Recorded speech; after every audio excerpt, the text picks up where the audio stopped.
Welcome to the Everyday Mom Challenge. Today I want to share with you an idea on how to build community with your students, especially the first week of school. Like letting them see a part of your heart and who you are can really break down those walls between you and those students, because they may often find that they have a lot of common shared interest with you, and it can give you a lot of starting points for discussion. So I do a project called Me in a Box. So I'm going to share with you how this works, and I'm revamping the worksheet that goes along with it. It's the template that students use for data recording. So I'm going to have that up on the website if you guys would like to check in on everydaymomchallenge.com, and you'll be able to pull down that Excel spreadsheet on how I've set that up. But Me in a Box looks like this. When they walk into the room, I have the electronic candles going. I have my favorite instrumental music playing. It's soft piano music.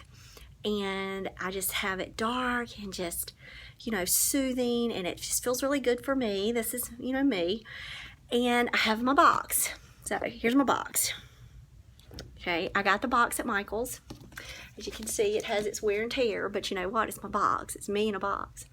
So I have it sitting there, and the students do not know that they're going to have to replicate this activity, because I don't want them to, start thinking about, what am I going to bring? I'm going to start having anxiety, and I want it just to be where they can have this experience first before hearing about their guidelines.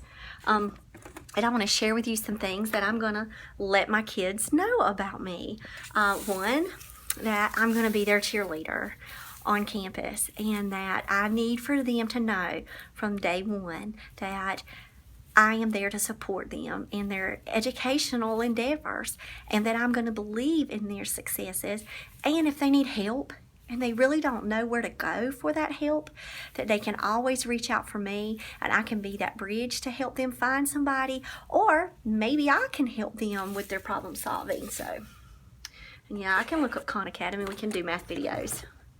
I share with them my picture of me graduating from college with my parents, and I talk to them a little bit about how my parents dropped out of high school. Once my mom was in 9th grade and my dad was in the 11th, and then later they went back, and my dad got his GED through the Army. My mom went and took classes and got her GED later on, and how proud I am to be a part of a family that cares about education. I'm going to talk to them about my Spanish book, because I'm learning Spanish because of my husband's family. So I'm going to talk to them about how, even though I'm intimidated and a little nervous and scared about learning something new, that I know that it will help build my relationships with my family. So it's really important to me that students understand that they could stick through things, and it could really change their life and inspire them, and maybe help them to think in a deeper way. I have to show them pictures of Grandma. So I love this. And I'm going to talk about how important family is to me, and that how I want us to have a respectful community with each other, because I'm going to bring in the tie about respecting elders. And we need to respect not just me as their elder, but we need to be a respectful and a compassionate community in our class. And what does that look like? Because a lot of times we'll say respect your elders. I'm going to talk about respect through there. I'm going to share my love of butterflies, and I have a story about butterflies that I'm going to share with the kids. I'm going to let them see pictures of course, they're seeing pictures of my babies, and that kind of just like, this is what happens to me when I get home, that I homeschool and we do jujitsu and we have a very busy life. I'm also going to share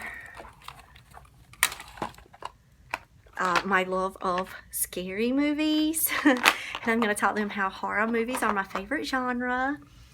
And I found all kinds of stuff in here.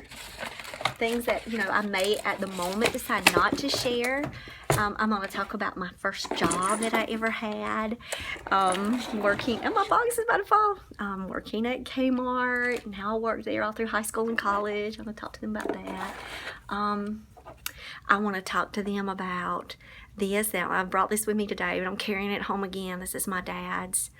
It's very special for me. I want to talk about his military service, and how I jumped out of an airplane to honor him for his birthday, after he passed. And, you know, a poem that my dad wrote for me. And, oh, I have my college ID. So I'm going to give them a little bit of background about me. Then, after my lesson is over for me, I'm going to then turn it to my students and say, okay, here's a sign-up sheet. You'll have 3 days to sign up. We'll pass it around the room, and you're bringing me in a box. And it can be a shoebox. It can be, you could decorate your box. I had one sweet girl, Sequoia. She decorated the most beautiful box. It was so precious, and it showed her artistic joy that she had. People have just brought Walmart bags, and some have just carried their book bag. Allow them to bring it to your room and keep safety. Anything, you know, lock it away from them, for them, so that way if it is something.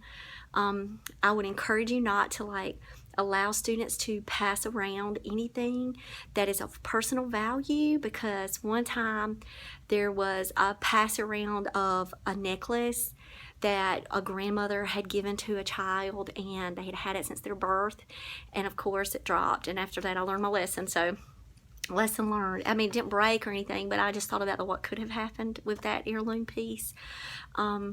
So make sure that, you know, you have a protection of some things. But, you know, the kids love to bring in pictures of their families, and they loved it. They're like, pass it around, show it around.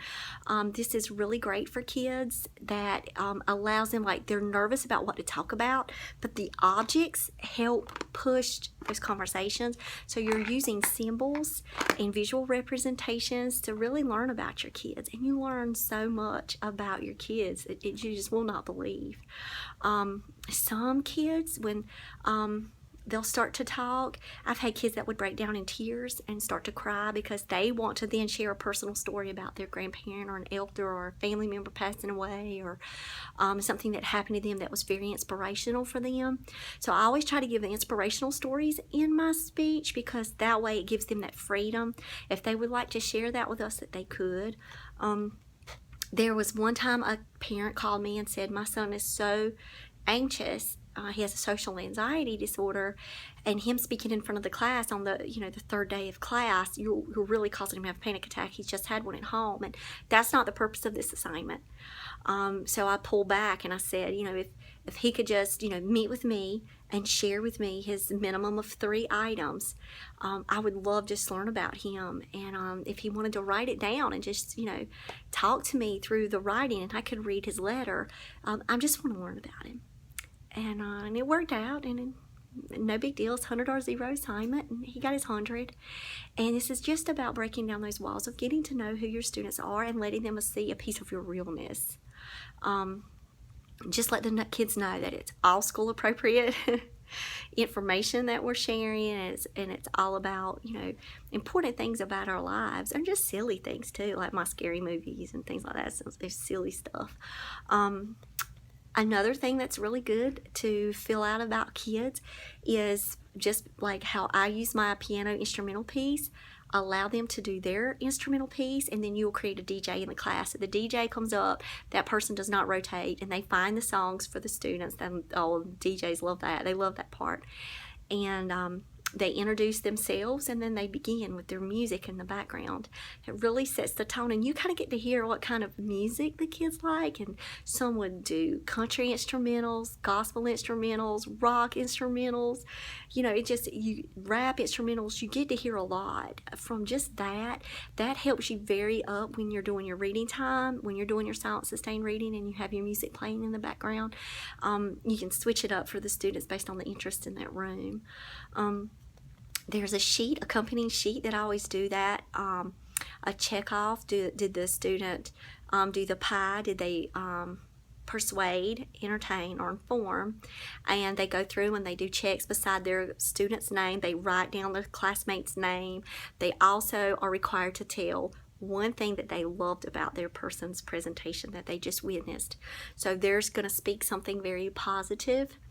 At the end of the lessons, then that's when they get to read out that positive information that they had written on the chart. I've also done a sticky note positive where they pass it to the person, but I like doing it on, not the sticky notes. I actually like doing it better on the chart, but there's many ways that you could do that.